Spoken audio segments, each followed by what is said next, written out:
Hello everyone, this is Janvi and welcome to Study Seed. आज हम class 12 political science chapter 5 start करेंगे, that is international organisations. अब international organisations के बारे में हम पहले भी पढ़ के आए हैं, काफी सारी ऑर्गेनाइजेशंस के बारे में हमने पढ़ा था, लाइक सार्क, आसियान, इन सभी ऑर्गेनाइजेशंस के बारे में हमने पढ़ा।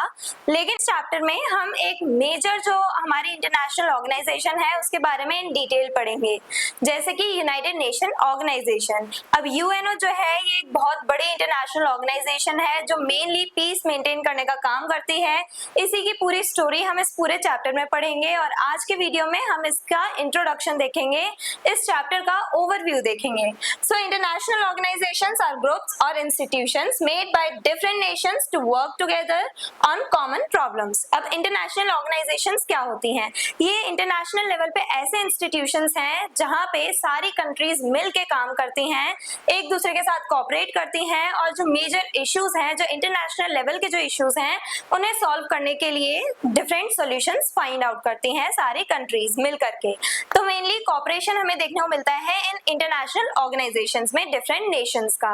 अब ये सारे डिफरेंट नेशंस जो हैं ये मेनली जो कुछ कॉमन इश्यूज फेस कर रहे होते हैं उनके सॉल्यूशंस फाइंड आउट करते हैं, जैसे कि एक मेजर इम्पैक्ट हमें देखने को मिल रहा है अपने अर्थ पे, दैट इज क्लाइमेट चेंज। अब जैसे क्लाइमेट चेंज जो है इसकी वजह से ग्रीन हाउस गैसेस के एमिशंस की वजह से जो ग्लोबल वार्मिंग है वो बहुत ज्यादा बढ़ती जा रही है और इस प्रॉब्लम से ऑलमोस्ट हर एक कंट्री सफर कर रही है और इसीलिए सारी कंट्रीज जो है मिल करके क्लाइमेट चेंज को रोकने के लिए, इन सभी प्रॉब्लम से बचने के लिए, ओवरकम करने के लिए डिफरेंट सॉल्यूशंस फाइंड आउट करते हैं और सस्टेनेबल डेवलपमेंट को फॉलो करने की कोशिश करते हैं। इंटरनेशनल लेवल पे प्रमोट करते हैं ये कोऑपरेशन को, पीस को और सस्टेनेबल डेवलपमेंट को।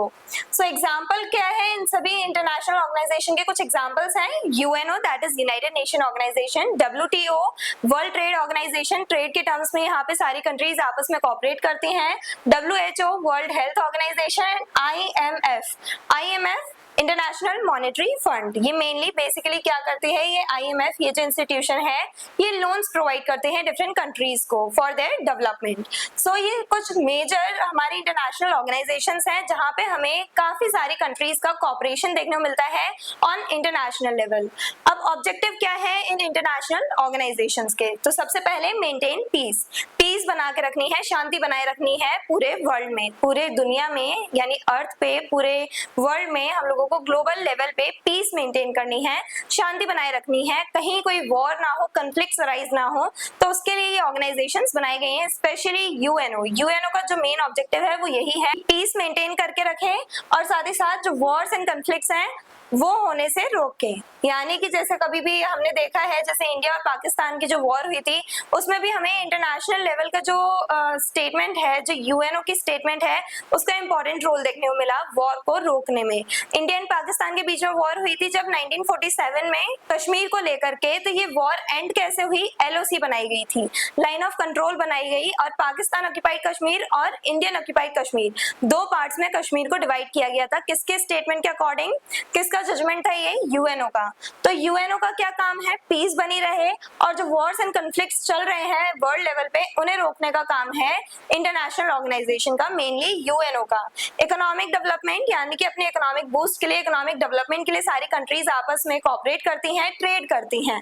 ह्यूमैनिटेरियन हेल्प, यानी कि कभी कभार होता है जैसे डब्ल्यूएचओ जो है ये ऑर्गेनाइजेशन हेल्प करती है, जैसे सुनामी आ जाती है, अर्थक्वेक है, इसकी वजह से जो भी डिजास्टर क्रिएट हो रहा है उन सब से ओवरकम करने के लिए ये ऑर्गेनाइजेशन हेल्प करती है लोगों की, डिफरेंट कंट्रीज की। जैसे मेनली जापान में हम देखते हैं, जापान में बहुत ज्यादा अर्थक्वेक्स आते हैं, काफी सारी प्रॉब्लम्स फेस करते हैं। ओवरऑल देखा जाए तो जापान जो है वो इन सभी प्रॉब्लम से अपने आप ओवरकम कर लेता है। जापान की इकोनॉमी है बहुत अच्छे लेवल की, लेकिन फिर भी कुछ इंटरनेशनल ऑर्गेनाइजेशंस हैं, एजेंसीज हैं, यूएन एजेंसीज, जो ऐसी कंट्रीज के, डेवलपिंग कंट्रीज और अंडर डेवलप्ड कंट्रीज जो हैं उनकी हेल्प करती हैं इन सभी प्रॉब्लम से ओवरकम करने के लिए।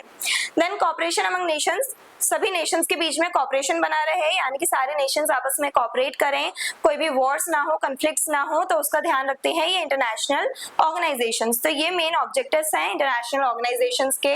अब डिफरेंट टाइप की इंटरनेशनल ऑर्गेनाइजेशन होती है, मेनली टू टाइप्स की। सबसे पहली है global organisations, include countries from all over the world, यानी कि सारी कंट्रीज जो है, मोस्ट ऑफ द कंट्रीज जो है वर्ल्ड की, वो इस ऑर्गेनाइजेशन का पार्ट है। जैसे यूएनओ जो है, उसमें ऑलमोस्ट हर एक कंट्री जो है वो एज अ मेंबर है यूएनओ में। And regional organisation formed by countries of a particular region. अब रीजनल ऑर्गेनाइजेशंस, इसमें जैसे हमने साथ पढ़ा था, आसियान पढ़ा, ये ऐसी ऑर्गेनाइजेशंस थी जो पर्टिकुलरली किसी एक रीजन के लिए बनाई गई थी। आसियान की बात करें तो साउथ ईस्ट एशियन नेशंस ने मिलकर ये ऑर्गेनाइजेशन बनाई थी, और कोई नेशन इंक्लूड नहीं है इस ऑर्गेनाइजेशन में। और साथ जो है वहां भी साउथ एशियन नेशंस जो हैं वही साथ में कॉपरेट करते हैं, और कोई भी देश का कॉपरेशन हमें देखने को नहीं मिलता।